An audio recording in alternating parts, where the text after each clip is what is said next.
Hello दोस्तों, स्वागत है सभी का हमारे चैनल पर। तो हम लोग यहाँ पे कर रहे हैं यूपीएससी 2025 के लिए टेस्ट। तो ये है विजन आईएएस का टेस्ट और टेस्ट नंबर है 27। इसका पीडीएफ पाने के लिए आप हमारे टेलीग्राम से जुड़ जाइए। टेलीग्राम का लिंक है पीआर नॉलेज रिसर्च सेंटर 2024। जैसे ही लिखेंगे आपको टेलीग्राम का लिंक मिल जाएगा। नहीं, यहाँ से नहीं मिलता है तो डिस्क्रिप्शन बॉक्स में मिल जाएगा। यहाँ पर आपको पीडीएफ और जो भी कोई आपका प्रॉब्लम हो, जो कोई डाउट हो, तो आप क्या करें कि टेलीग्राम पर मैसेज कर दीजिए, आपको वहाँ पर सोल्यूशन दे दिया जाएगा। तो टेलीग्राम से जुड़ जाइए सभी लोग। और ये है विजन आईएएस का जितने भी टेस्ट है। देखिए एग्ज़ाम का वो डेट आ चुका है और फॉर्म आ चुका है, तो भर दीजिए उसको। जैसे जैसे नज़दीक और आता जाएगा डेली टेस्ट एक एक पूरा कराते जाएंगे। अभी तो पार्ट वाइज करके चला जा रहा है। तो देखेंगे यहाँ पर निम्नलिखित कथनों पर विचार कीजिए। कथन पहला है, उसमें प्रदूषण जलीय पारिस्थितिकी तंत्र में जैव विविधता को क्षति पहुंचा सकता है। वही कथन दूसरा है, जल निकाय के तापमान में वृद्धि से घुलित ऑक्सीजन की मात्रा कम हो जाती है। उपर्युक्त कथनों के संदर्भ में निम्नलिखित में से कौन सा एक सही है? कथन एक और दो दोनों सही है, सही व्याख्या करता है या तो सही व्याख्या नहीं करता है। कथन पहला सही है, कथन दूसरा गलत है, या कथन पहला गलत है, कथन दूसरा सही है। Question number 61। तो देखेंगे उसमें प्रदूषण जलीय पारिस्थितिकी तंत्र में जैव विविधता को क्षति पहुंचा सकता है क्योंकि जल निकाय के तापमान में वृद्धि से घुलित ऑक्सीजन की मात्रा कम हो जाती है। तो दोनों सही है, सही व्याख्या करता है। ऑप्शन नंबर ए लगा देंगे। चलिए क्वेश्चन नंबर 62 देखेंगे। निम्नलिखित युग्मों पर विचार कीजिए। सुर्खियों में स्थान, अवस्थिति: अलबेका घाटी सीरिया, माउंट रुआंग इंडोनेशिया, सक्सगाम घाटी लद्दाख। कितने सही हैं? केवल एक, केवल दो, सभी तीन, या तो कोई नहीं। 62 नंबर। Question number 62।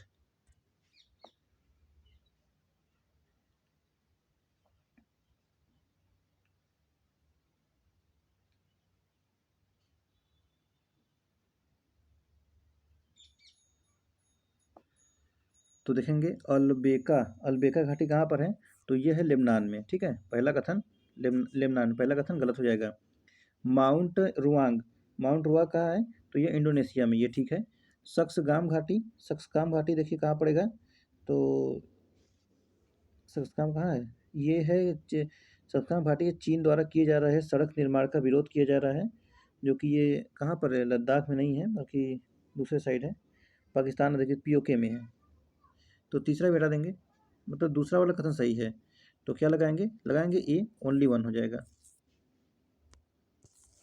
चलिए क्वेश्चन नंबर तीसरा देखेंगे। महासागरीय अम्लीकरण के संदर्भ में निम्नलिखित कथनों पर विचार कीजिए।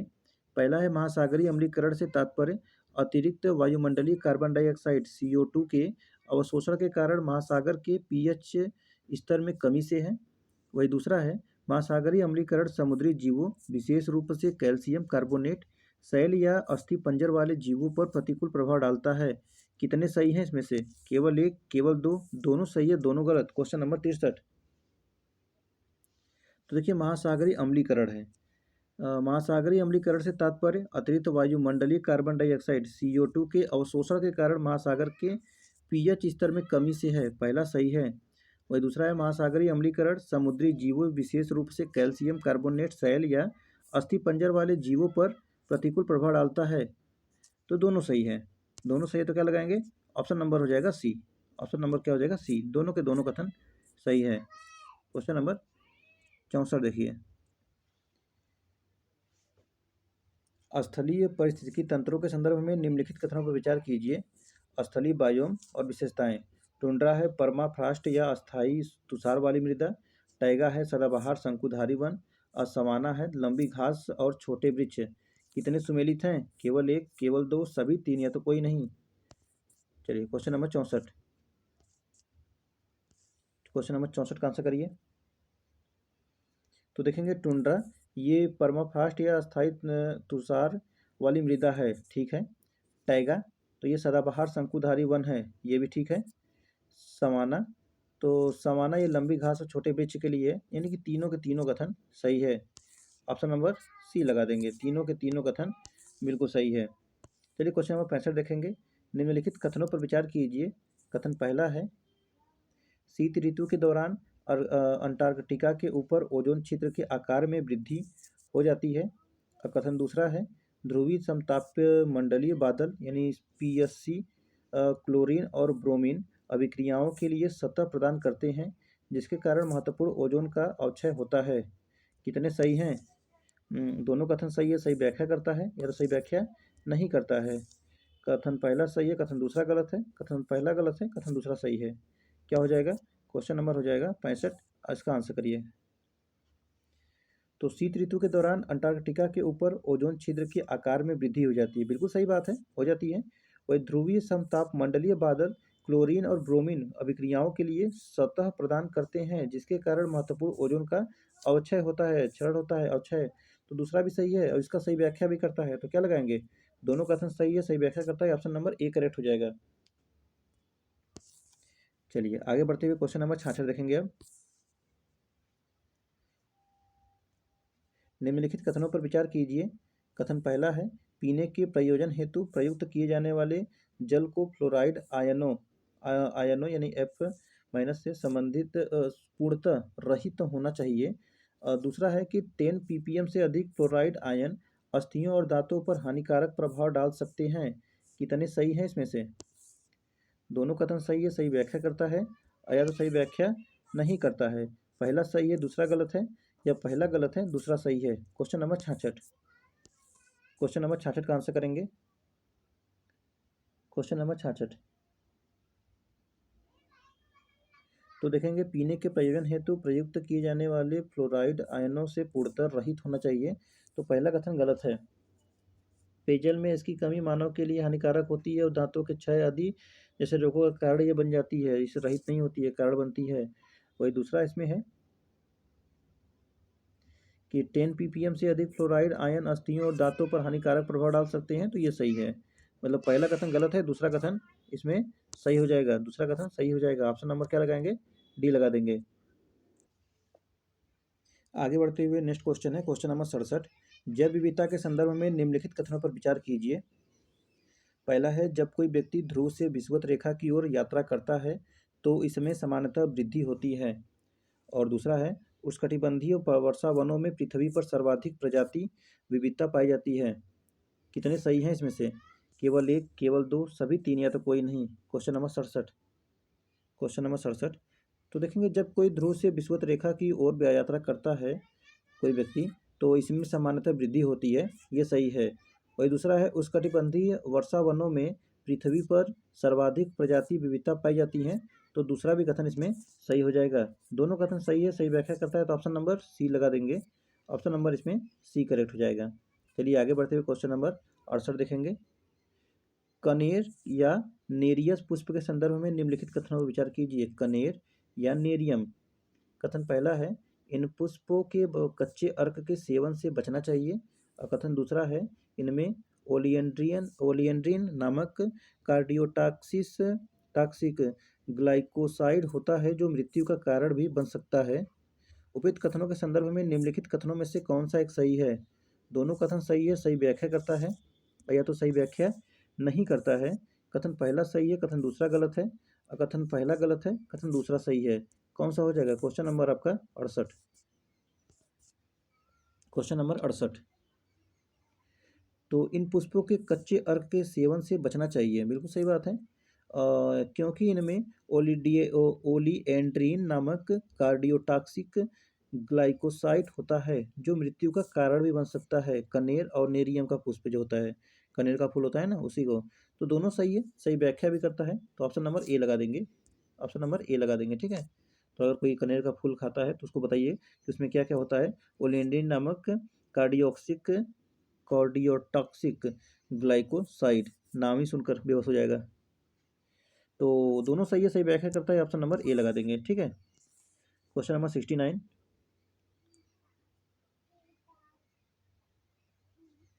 अपराध रोकथाम और आपराधिक न्याय आयोग CCPCJ के संदर्भ में निम्नलिखित कथनों पर विचार कीजिए। पहला है, यह संयुक्त राष्ट्र आर्थिक एवं सामाजिक परिषद का एक कार्यक्रम आयोग है। और दूसरा है कि इसका मुख्यालय स्विट्जरलैंड के जिनेवा में स्थित है। कितने सही हैं? केवल एक, केवल दो, दोनों सही या दोनों गलत? 69।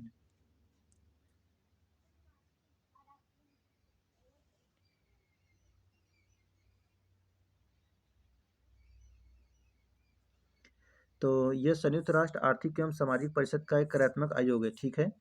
मुख्यालय स्विट्जरलैंड जिनेवा में कह रहा है, स्विट्जरलैंड जिनेवा में नहीं बल्कि ये कहाँ पर है, ये वियना में है, वियना में, ठीक है। दूसरा गलत, ऑप्शन नंबर ए लगा देंगे, हो जाएगा ओनली वन। क्वेश्चन नंबर 70, निम्नलिखित में से कौन से भारतीय क्षेत्र विश्व जैव विविधता हॉटस्पॉट में शामिल है? हिमालय, पश्चिमी घाट, पूर्वी घाट, पूर्वोत्तर भारत, निकोबार द्वीप समूह। नीचे दिए गए कूट का प्रयोग कर सही उत्तर का चयन करिए। 1 2 4 5, 1 2 3 3 4 5 या 1 2 3 4 5। क्वेश्चन नंबर 70, क्वेश्चन नंबर 70 में देखेंगे भारतीय क्षेत्र विश्व जैव विविधता हॉटस्पॉट शामिल है, तो हिमालय है, पश्चिमी घाट है, विश्व पूर्वी घाट को इसमें हटा दीजिए, ठीक है। पूर्वी घाट को हटाएंगे तो देखिए 3 कहाँ कहाँ से हट रहा है, लीजिए आपका आंसर मिल गया। ऑप्शन नंबर ए लगा देंगे, वो 1 2 4 5, 1 2 4 5, 1 2 4 5 हो जाएगा, ठीक है। चलिए आगे बढ़ेंगे और अगला क्वेश्चन देखेंगे। क्वेश्चन नंबर 71 है, वर्षा जल का पीएच मान निम्नलिखित में से कम होने पर उसे अम्लीय वर्षा माना जाता है, तो यह माना जाता है कितना, 5.6। ऑप्शन नंबर ए लगा देंगे। चलिए 72, निम्नलिखित में से कौन सा कथन पारिस्थितिकी में गासे के नियम का सर्वोत्तम वर्णन करता है? पहला है समान संसाधनों के लिए स्पर्धा करने वाली दो निकटता से संबंधी प्रजातियां अनंत काल तक सह अस्तित्व में नहीं रह सकती। दूसरा है उस जलवायु में शरीर का आकार और रैखिक होता है तथा ठंडी जलवायु में यह अधिक गोल और सघन होता है।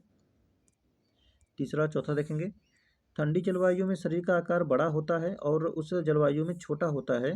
तो वही चौथा है, प्रकृति के दोहन की सदैव एक परिस्थिति की लागत होती है। कितने सही हैं, मतलब कौन सा सही है? Question number 72। तो क्वेश्चन नंबर 72 में क्या बताना है, पारिस्थितिकी में गास के नियम का सर्वोत्तम वर्णन ऑप्शन नंबर ए में है। क्या है कि समान संसाधनों के लिए स्पर्धा करने वाली दो निकटता से संबंधी प्रजातियां अनंत काल तक सह अस्तित्व में नहीं रहती हैं। चलिए क्वेश्चन नंबर 73 देखेंगे, निम्नलिखित में से कौन सा शब्द इकोक्लाइन का सर्वोत्तम वर्णन करता है? इकोक्लाइन, पहला है यह रोग और अन्य तनावकारी कारकों के कारण पारिस्थितिकी तंत्र में प्रजातियों की आबादी में क्रमिक गिरावट को संदर्भित करता है। तो वही दूसरा है, यह किसी पारिस्थितिकी तंत्र में वायु, जल और मृदा जैसे अजैविक कारकों की गुणवत्ता में गिरावट को संदर्भित करता है। एंड तीसरा और चौथा देखेंगे, दो पारिस्थितिकी तंत्रों के मध्य एक स्पष्ट विभाजन सीमा नहीं होने की स्थिति में एक पारिस्थितिकी तंत्र से दूसरे पारिस्थितिकी तंत्र में क्रमिक किंतु निरंतर परिवर्तन होता है। और चौथा है, यह किसी क्षेत्र में जीवित जीवों की वह अधिकतम संख्या है जो प्राकृतिक संसाधनों को हानि पहुंचाए बिना अस्तित्व में रह सकते हैं। कितने सही हैं? क्वेश्चन नंबर आपका है 73। तो इकोक्लाइन में देखेंगे तो ऑप्शन नंबर सी में कि दो पारिस्थितिकी तंत्रों के मध्य एक स्पष्ट विभाजन सीमा नहीं होने की स्थिति में एक पारिस्थितिकी तंत्र से दूसरे पारिस्थितिकी तंत्र में क्रमिक किंतु निरंतर परिवर्तन होता है।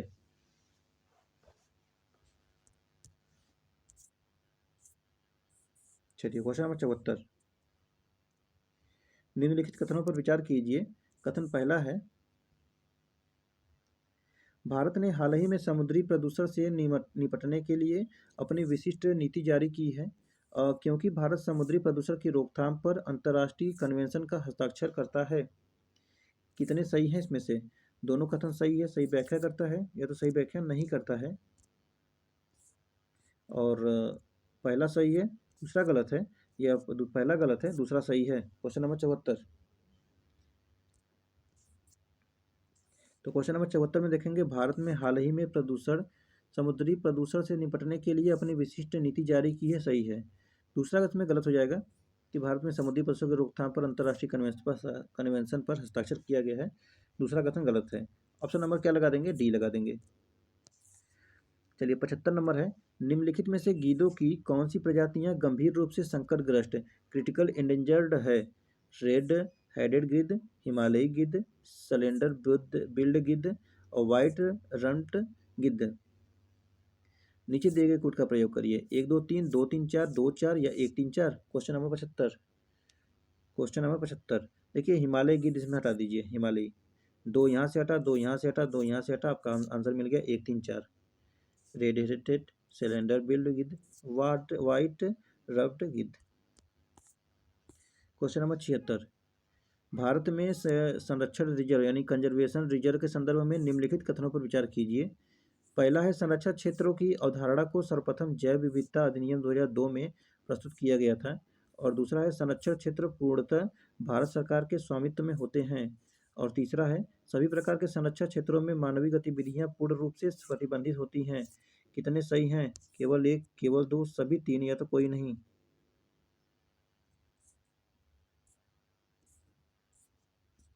76 नंबर।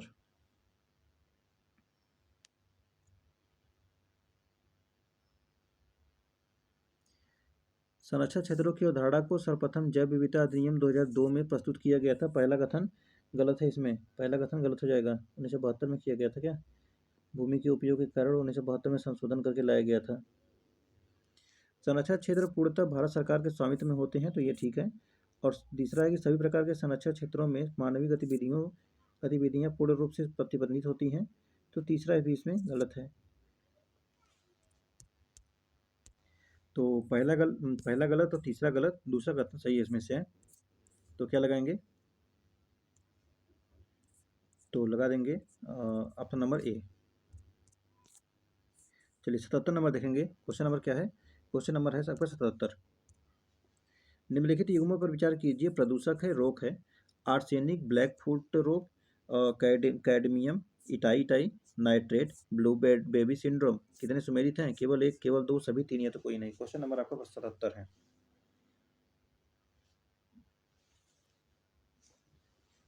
चलिए देखिए, आर्सेनिक है, ब्लैक फुट रोग, कैडमियम है, इटाई, नाइट्रेट है, blue baby syndrome. Option C हो जाएगा सही। Question number 78। किसी क्षेत्र में जैव विविधता की हानि के संदर्भ में निम्नलिखित पर विचार कीजिए।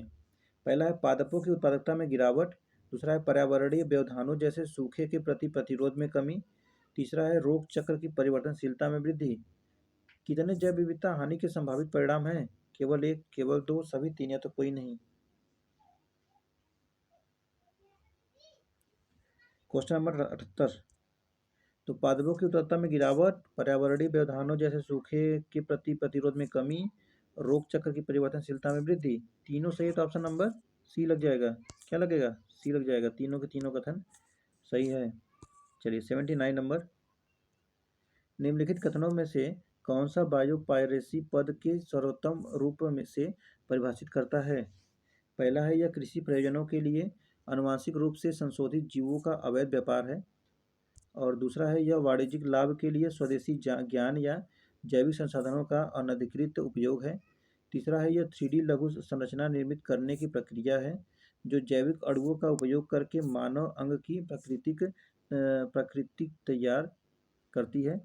एंड चौथा, यह दवा उत्पादन के लिए अनैतिक रूप से जैविक पदार्थों को प्राप्त करने के लिए विधि का वर्णन है। कौन सा सही होगा इसमें से?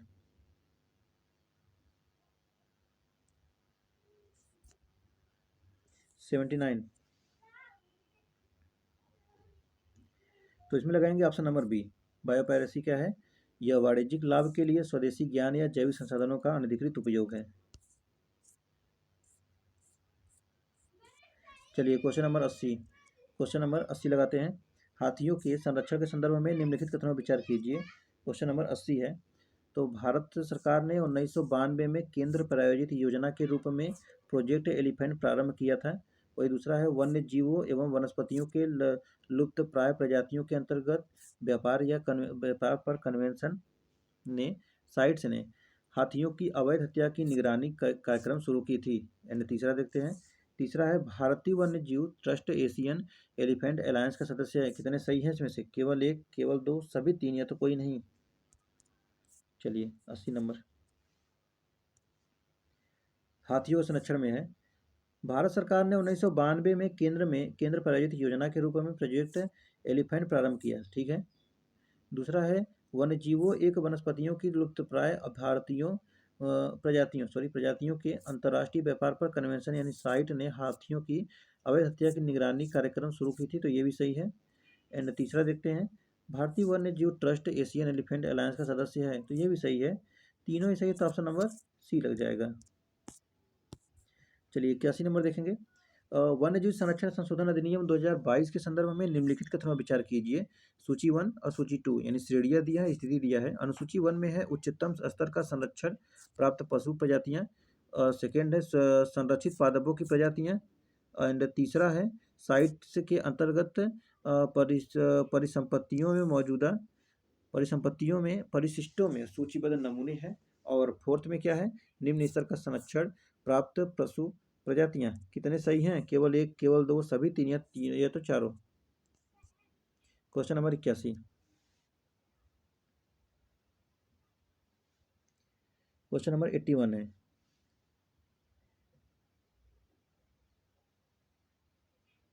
तो देखिए इसमें तीनों घटा देंगे, पहला सही ओनली। अनुसूची 1 में है उच्चतम स्तर का संरक्षण प्राप्त पशु प्रजातियां हैं। ठीक है, सिर्फ पहला सही है, बाकी सब गलत है। ऑप्शन नंबर इसमें ए लग जाएगा। चलिए 82 नंबर। प्रायः सुर्खियों में रहने वाली क्या है, डेड़ा विधि है। ग्रामीण भारत में उपयोग की जाने वाली जल शोधन की पारंपरिक विधि। प्राकृतिक सामग्रियों का उपयोग करके बीजों के पर्यावरण अनुकूलन संरक्षण की तकनीक है। मृदा की उर्वरता बढ़ाने हेतु नई जैव विविधता जैव प्रौद्योगिकी विधि है। या तो स्थानीय रूप से प्राप्त सामग्रियों का उपयोग करके बनाई जाने वाली संधाड़ी संरचना का रूप है। Question number 82। तो 82 में ऑप्शन नंबर बी लगाएंगे, प्राकृतिक वन सामग्रियों का उपयोग करके बीजों के पर्यावरण अनुकूल संरक्षण की तकनीक है। ठीक है, क्वेश्चन नंबर 83 देखेंगे। हाल ही में मलेरिया से लड़ने के लिए निम्नलिखित में से किस देश द्वारा आनुवांशिक रूप से संशोधित जीएम मच्छर छोड़े गए। तो ये छोड़े गए जिबूती। ऑप्शन नंबर ए लगा देंगे, जिबूती। क्या है जिबूती की राजधानी? कहाँ पर है जिबूती, बताइए मुझे, जिबूती कहाँ पर है? Question number 84। निम्नलिखित पर विचार कीजिए। तेल रिसाव अपशिष्ट जल उपचार रेडियोधर्मी की अपशिष्ट से आयतनित तत्व निम्नलिखित में से कितने को बायो रेमेडिएशन तकनीक से उपचारित किया जा सकता है? एक, दो, सभी तीन, या तो कोई नहीं। तो इसमें पहला भी लगाएंगे, दूसरा भी लगाएंगे, तीसरा भी लगाएंगे। ऑप्शन नंबर सी लगा देंगे, तीनों हो जाएगा। क्वेश्चन नंबर 85 है। झील पारिस्थितिकी तंत्र के संदर्भ में निम्नलिखित कथनों पर विचार कीजिए। पहला है लिटोरल जोन वह क्षेत्र है जो जलीय या झील पारिस्थितिकी तंत्र के तट से सबसे दूर होता है। दूसरा है प्रोफंडल जोन में न्यूनतम सौर प्रकाश के प्रवेश के कारण विशेष रूप से कम तापमान होता है। कितने सही हैं? केवल एक, केवल दो, दोनों सही है, दोनों गलत। Question number 85। क्वेश्चन नंबर 85 यहाँ पे कह रहा है कि लिटोरल जोन वह क्षेत्र है जो जलीय या झील पारिस्थितिकी तंत्र के तट से दूर, सबसे दूर होता है। दूर नहीं बल्कि कम होता है, पहला गलत है। दूसरा है प्रोफंडल जोन में न्यूनतम और सौर प्रकाश के प्रवेश के कारण विशेष रूप से कम तापमान होता है, पहला गलत, दूसरा सही। ऑप्शन नंबर बी लगा देंगे। चलिए 86 नंबर है। निम्नलिखित में से कौन से बाह्य स्थानीय संरक्षण के उदाहरण है? एक C2 पूछ रहा है, इन C2। Question number 86। वनस्पति उद्यान, आरक्षित वन, जीन बैंक, संरक्षित क्षेत्र, क्रायो प्रिजर्वेशन। चलिए बताइए कि 1 2 4 5, 1 3 5, या 2 3 4, या 1 2 3 4 5। तो देखिए वनस्पति उद्यान लगा दीजिए, जीन बैंक लगा दीजिए, क्रायो प्रिजर्वेशन लगा दीजिए। ये दूसरा हटाएंगे, चौथा हटाएंगे। 1 3 5 हो जाएगा, ऑप्शन नंबर बी लगा देंगे। ऑप्शन नंबर क्या हो जाएगा? बी हो जाएगा। चलिए 87 नंबर है। निम्नलिखित में से किस अधिनियम नीति के तहत संयुक्त वन प्रबंधन JFM कार्यक्रम शुरू किया गया है? बताइए किसके द्वारा शुरू किया गया है? तो यह है 1988 राष्ट्रीय वन नीति। Question number 88। निम्नलिखित में से कौन सा जलीय पारिस्थितिकी तंत्र में नेक्टन शब्द का सर्वोत्तम वर्णन करता है? ये वायु जल अंतरा पृष्ठ पर रहने वाले सूक्ष्म जीव हैं। ये तैरने वाले अति सूक्ष्म जीव हैं। ये शक्तिशाली तैराक हैं जो जल निकायों में धाराओं को पार कर सकते हैं। और ये जल के अधोतल पर रहने वाले जीवित सूक्ष्म जीव हैं। कितने सही हैं? Question number 88 nekton. Option number C लगाएंगे, ये शक्तिशाली तैराक हैं जो जल निकायों में धाराओं को पार कर सकते हैं। Question number 89। Ultra processed food के संदर्भ में निम्नलिखित कथनों पर विचार कीजिए। पहला है, इनमें प्रायः विटामिन, प्रोटीन और फाइबर की मात्रा अधिक होती है। वही दूसरा है, अल्ट्रा प्रोसेस्ड फूड में प्रायः परिरक्षक और रंजकों जैसे योजक शामिल होते हैं। एंड तीसरा तीसरा है, हृदय संबंधी समस्याएं अल्ट्रा प्रोसेस्ड फूड से जुड़े स्वास्थ्य जोखिमों से में से एक है। कितने सही हैं? केवल एक, केवल दो, दोनों सभी तीन, या तो कोई नहीं। Question number 89। चलिए, इसमें पहला काटेंगे, दूसरा और तीसरा सही है। ऑप्शन नंबर बी लगा देंगे, इसमें ओनली टू हो जाएगा, ओनली टू हो जाएगा। चलिए, 90 नंबर है, भारत में ध्वनि प्रदूषण के लिए विनियमन के संदर्भ में निम्नलिखित कथनों पर विचार कीजिए। पहला है, केंद्रीय प्रदूषण नियंत्रण बोर्ड ने भारत में विभिन्न क्षेत्रों के लिए ध्वनि के अनुमेय स्तर को निर्धारित किया है। एंड दूसरा है, अस्पतालों, शैक्षणिक संस्थानों और न्यायालयों के आसपास 100 मीटर से के भीतर क्षेत्र को शांत क्षेत्र घोषित किया गया है। कौन सा सही है? केवल एक, केवल दो, दोनों सही है, दोनों गलत। 90 नंबर। तो देखिए, इसमें भी दोनों कथन सही, ऑप्शन नंबर सी लगा देंगे। क्या होगा? ऑप्शन नंबर सी लगा देंगे। चलिए, 91 नंबर है, उपेक्षित उष्णकटिबंधीय रोगों एनटीडी के संदर्भ में निम्नलिखित कथनों पर विचार कीजिए। पहला है, ये संक्रामक रोगों और गैर संक्रामक रोगों का एक विविधिक समूह है। दूसरा है, ये 2030 तक महामारी को समाप्त करने के लिए सतत विकास लक्ष्यों में शामिल है। एंड तीसरा है, ये विषाणु, जीवाणु, परजीवी, कवक और विषाक्त पदार्थों सहित विभिन्न रोगाणुओं के कारण हो सकते हैं। कितने सही हैं? केवल एक, केवल दो, सभी तीन, या तो कोई नहीं। 91। तो चलिए, इसको पढ़ लीजिएगा, ये तीनों के तीनों कथन सही है। ऑप्शन नंबर इसमें भी लगाएंगे सी। ठीक है, सी हो जाएगा। चलिए, 92 नंबर देखेंगे, रासायनिक हथियार निषेध संगठन OPCW के संदर्भ में निम्नलिखित कथनों पर विचार कीजिए। कौन सा सही है? भारत इस संगठन का सदस्य नहीं है, लेकिन यह रासायनिक आयुध कन्वेंशन का हस्ताक्षर करता है।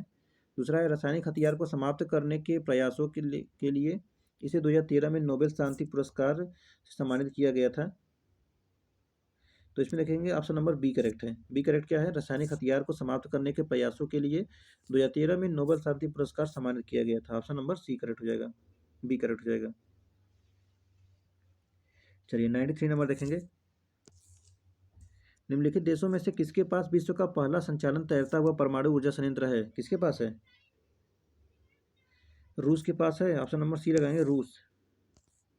निम्नलिखित क्षेत्रों पर विचार कीजिए। काजीरंगा राष्ट्रीय उद्यान, मानस वन्यजीव अभयारण्य, केवलादेव राष्ट्रीय उद्यान, ग्रेट हिमालयन नेशनल पार्क कितने यूनेस्को के प्राकृतिक विश्व धरोहर स्थल में शामिल है?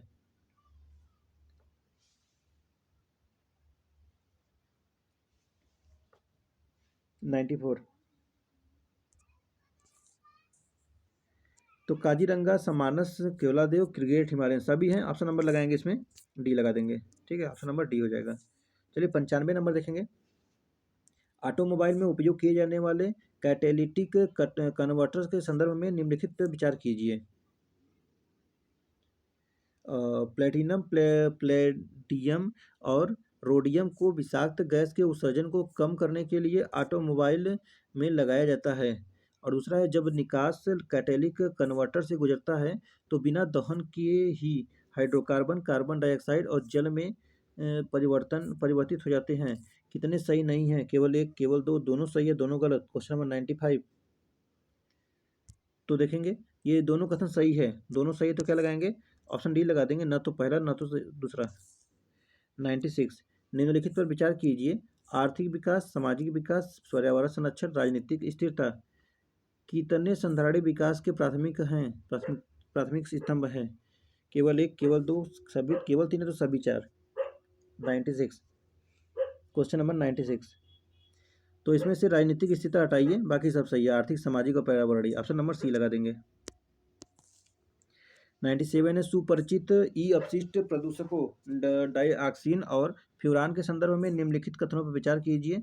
पहला है, डाइऑक्सिन और फ्यूरान पूरा विद्युत और इलेक्ट्रॉनिक उपकरण अपशिष्ट के थर्मल ट्रीटमेंट तापीय उपचार के दौरान उत्सर्जित होते हैं।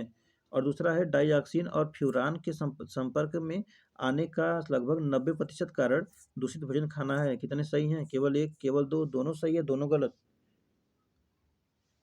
तो दूषित खाना तो है 90% का हो जाता है। दोनों सही है, ऑप्शन नंबर सी लगा देंगे। दोनों के दोनों कथन बिल्कुल सही है। चलिए अब आगे बढ़ेंगे, क्वेश्चन नंबर 98 देखेंगे। निम्नलिखित पर विचार कीजिए। उद्योगों से निकलने वाले विषाक्त रसायन, ताप विद्युत संयंत्र से निकलने वाले फ्लाई ऐश, भूमि पर डंप किए जाने वाले घरेलू अपशिष्ट, एंड चौथा है कीटनाशक और शाकनाशी, पांचवा है खनन। कितने प्रदूषण के स्रोत हैं? केवल 2, केवल 3, केवल 4, सभी 5। 98 तो सभी हैं, चारों पांचों हैं। ऑप्शन नंबर क्या लगाएंगे? डी लगा देंगे, सभी हैं। चलिए आखिरी दो क्वेश्चन। Question number 99। प्रायः सुर्खियों में रहने वाला क्या है? टैग 003 TAK 003 मुख्य रूप से क्या है यह? तो चलिए बिना समय गंवाए देख लेते हैं इसको। ऑप्शन नंबर डी है डेंगू की रोकथाम के लिए लाइव अटेन्यूटेटेड वैक्सीन है। आज का आखिरी क्वेश्चन, क्वेश्चन नंबर 100। जैव चिकित्सा अपशिष्ट प्रबंधन नियम 2016 के संदर्भ में निम्नलिखित कथनों पर विचार कीजिए। पहला है यह केवल बड़े अस्पताल परिसरों के लिए लागू होता है। दूसरा है यह प्रयोगकर्ताओं में उत्पन्न अपशिष्ट सूक्ष्म जैविकीय अपशिष्ट का साइट पर ही कीटाणु शोधन के माध्यम से पूरे निपटान को अनिवार्य बनाता है।